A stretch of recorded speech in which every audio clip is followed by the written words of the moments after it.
ready? Yeah.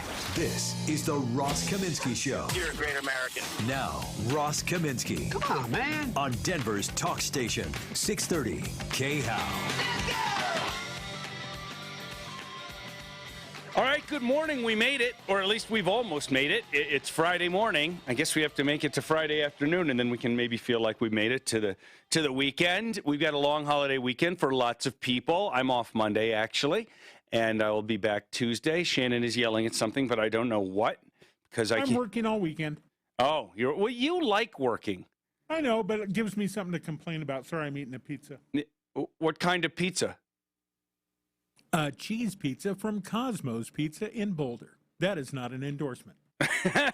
Wait, but it's kind of an endorsement because you go to Boulder a lot, so you probably know where the good pizza is, right? So it's probably kind of, sort of an endorsement. Now, is it cold or did you heat it up? Microwave.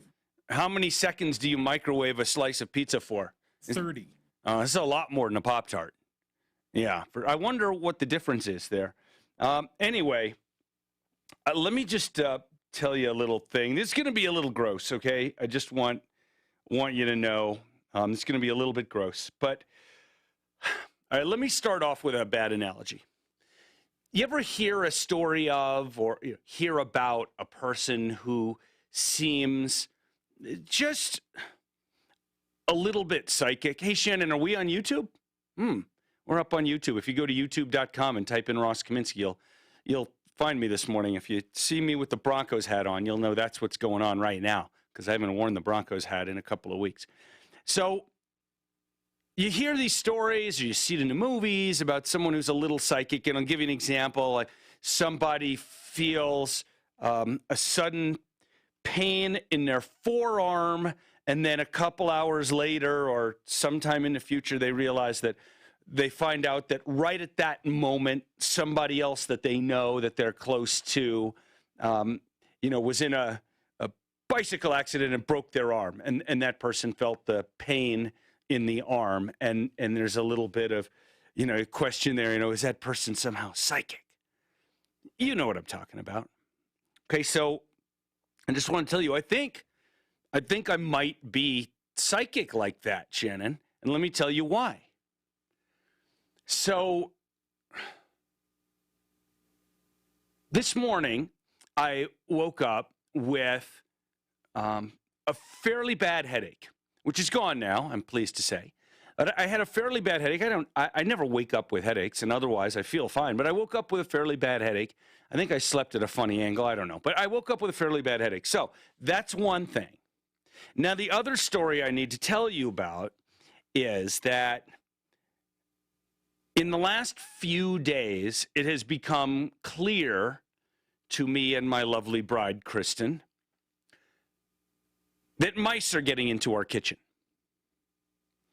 We have found bits of mouse poo under the sink, cabinet under the sink, in the little drawer thing that you slide out that has the trash can in it on the floor, back in there. And most distressing of all, Shannon, you know how I feel about chocolate. We have there's a drawer in the kitchen just to the left of the sink at, hip height, just the first drawer below the countertop. And we call it the candy drawer. And in there I keep a small, probably too small, but I don't want to be piggish about it, supply of chocolate. And recently I was over at, I think it was King Soopers, could have been Safeway. I think it was Soopers. And they had the Toblerone bars on sale. They're usually $3-something. They were on sale for $1.99. And I do like Toblerone a lot. They've got the one in the yellowish box and the one in the blue, triangular box. I bought the blue one, put it in that drawer. And yesterday, when I opened that drawer, that Toblerone box had been nibbled open by tiny little mouse teeth on each end of the box, and little mouse teeth had chewed away at some of the Toblerone bar. I have not yet thrown away the whole thing. I'm trying to decide whether I can save the middle of the bar if mice have chewed on the ends. If you have an opinion about that, text it to me at 57739. So I don't know. Well, I think we did figure out how the mice are getting into a drawer that is the top drawer in the cabinet. They are clever little beasties, and apparently they like Swiss chocolate. So we decided we don't want mice in the kitchen.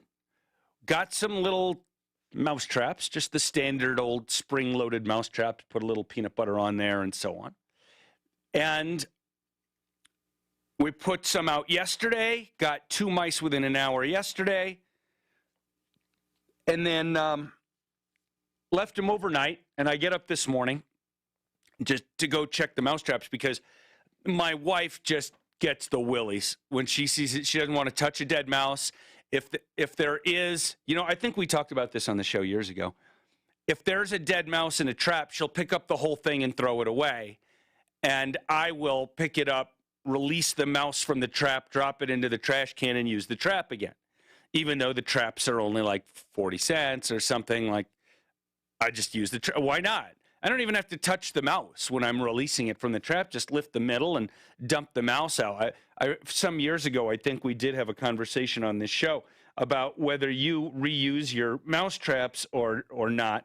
And I would be pleased to hear from anybody who has not answered that question before. Do you reuse the mouse trap, or do you use it again and reset it and catch another mouse? Anyway, I use them and reset them, but Kristen doesn't want to even go near them, really. It's all she could do to pick up the mouse trap from the far end and toss it in the trash can without almost screaming like a woman in a 1950s movie screaming when a mouse comes through. So, okay. So I wake up this morning, and I've got kind of a bad headache. And I go to check the mouse traps, and I did get one in the candy drawer, dumped him out. And then I went to the cabinet under the sink. And when I get to the cabinet under the sink, there's a dead mouse in the mouse trap. There's also, usually when you get a mouse, especially if it's the only mouse around, then the mouse went for the peanut butter, and there's no other really evidence of mouse activity because you killed him so fast once he got in the cabinet. But this time there was some other evidence of mouse activity around, even though there was a dead mouse. Like some other things had been chewed on a little bit. You could see some bits of, I don't know what the material was. And then I pick up the mouse trap, and first of all, it was kind of a baby mouse. It was definitely the smallest mouse that we caught. I pick up the mouse trap, and the mouse's head is gone. And I think that the other mice came in and ate him. I think the other mice came in and just chewed on that poor little baby mouse's head and skull until it was gone. Now, I don't know if baby mouse skull is more delicious than adult mouse skull, or, maybe it's a little more tender as skulls go if you're going to eat one. But I'm thinking that I must be a little bit psychic because during the night, like I said, I had quite a bad headache, and maybe I was in some kind of psychic connection with that little baby mouse, just as his cousins and uncles and who knows, maybe his mom and dad were eating his little baby mouse skull. It was a little gross, I have to say, almost first thing in the morning, to find a little baby mouse headless, but it was more than offset by how good I feel knowing that I'm probably psychic. What do you think, Shannon? What? Oh, all right. So anyway, so now you know that in addition to all of his other talents, your humble morning show host is probably psychic. One listener says, Ross, try Mouse Magic from Amazon. Been using for years. Very effective. I've never heard of it. I promise you I will go look it up immediately, maybe even during this coming break, whenever that is. And another person commenting on what I should do about the Toblerone chocolate bar that has been nibbled on both ends by little beasties says, Ross, it's worth it. # save the middle. I like it. I like it. Thank you for all of your help and your advice, and anybody else who wants to get in touch, text me at 57739. Please include the word Ross, or email me at ross@khow.com, and feel free to comment on any of that, including whether you think I'm a moron. Oh, look at that. My laptop that I check my listener texts on just gave me the blue screen of death. Oh, it says your device ran into a problem and needs to restart. Oh, it's restarting now. Ooh, blue screen of death. Okay, can you tell I'm in a very weird mood today? Oh, here's the other really good news. In addition to the fact, Shannon, that we now know I'm psychic,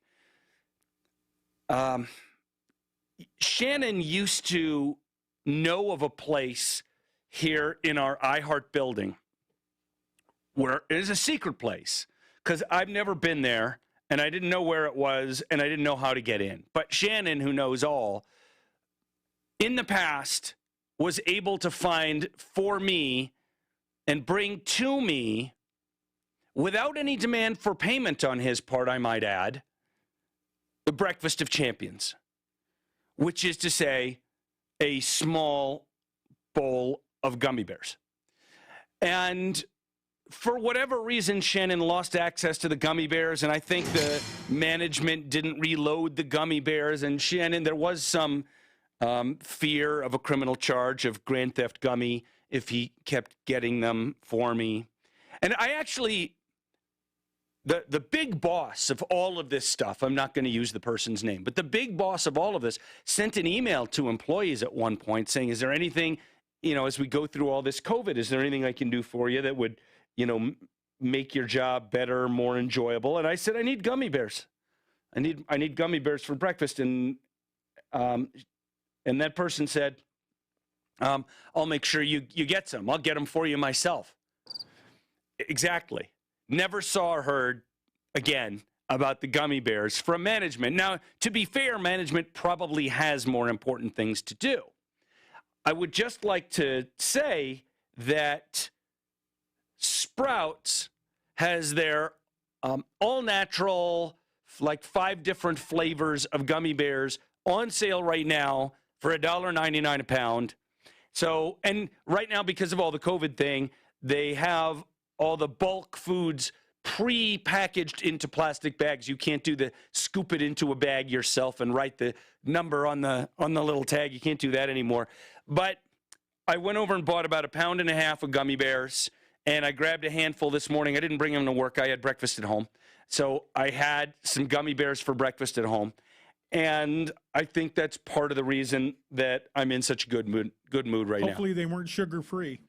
No, definitely not sugar-free. They just, and I'm not really all about natural food. I don't really care that much.